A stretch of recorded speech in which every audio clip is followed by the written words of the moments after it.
ఏ బాబు, ఏంది pillow track మీద నడుచుకుంటూ వెళ్తున్నాడు? ఏ బాబు, ఏ బాబు, నీకే చెప్తుండేది. ఈ పిల్లోడు వినేటట్లు లేడే.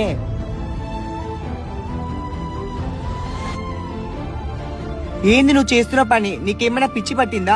ఇంతకేమయ్యింది? ఇంతవరకు జాబ్ దొరకలేదు, ఇంట్లో మర్యాద కూడా లేదు. నేను ఎంతగానో ప్రేమించిన పిల్ల కూడా నన్ను వదిలేసి వెళ్ళిపోయిందక్క. ఇంకా నేను ఎందుకు బతకాలి? ఇంత చిన్న విషయానికే చనిపోవాలనుకున్నావా? ఇలా చిన్న చిన్న విషయాలకే చనిపోవాలనుకుంటే ఈ భూమి మీద ఎవ్వరూ మిగలరు. ఉద్యోగం, మర్యాద, అమ్మాయి ఏదిపైనా తిరిగి వస్తాయి, కానీ నీ ప్రాణం పోతే తిరిగి రాదు. గుర్తు పెట్టుకో. ఉద్యోగం లేదని ఆ పాప నన్ను వదిలేసింది. అందరూ నన్ను చిన్న చూపు చూస్తున్నారక్క. ఆఖరికి నా ఫ్రెండ్స్ కూడా నన్ను గౌరవించట్లేదు. వాళ్ళందరిది ఆలోచించి నువ్వు ఇలా చేయడం కరెక్టా? ఒకసారి ఆలోచించు. ఒక ఫ్రెండ్ గా, అక్కలా నేనున్నాను కదా, ఎందుకు బాధపడుతున్నావు? బాధపడకు. చాలా థ్యాంక్స్ అక్క, అట్లీస్ట్ నువ్వన్నా నన్ను అర్థం చేసుకున్నావు. ఇంకెప్పుడు బాధపడకునన్నా, నేనున్నాగా.